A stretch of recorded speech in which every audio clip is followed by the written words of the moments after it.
Always glad to hear that things are quiet in the tropics, especially with the halfway point of the Atlantic hurricane season in sight. Officially, the season runs from June 1st through November 30th, but climatologically, this is where the season really begins to ramp up.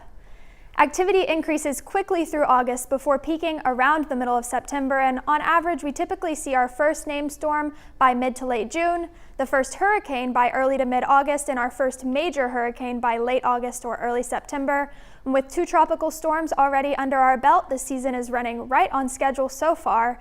Now we turn our attention to what is typically the busiest stretch of hurricane season.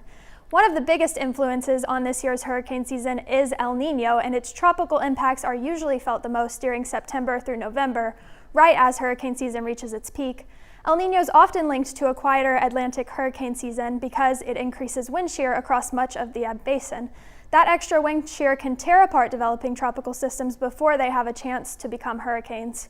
Right now, we're headed towards what could become a very strong El Niño, which is one of the main reasons seasonal forecasts are calling for a below-average Atlantic hurricane season. Looking at the 4 strongest El Niños on record, 1982, 1991, 1997, and 2015, each one finished below the long-term average of 14 named storms, 7 hurricanes, and 3 major hurricanes. But here's an interesting perspective.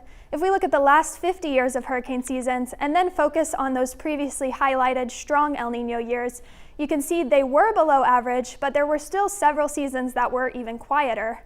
So while El Niño does tilt the odds towards a less active Atlantic hurricane season, it doesn't eliminate the threat. It still only takes 1 hurricane to make a memorable season where you live, which is why it's important to stay prepared as we head into the busiest part of hurricane season.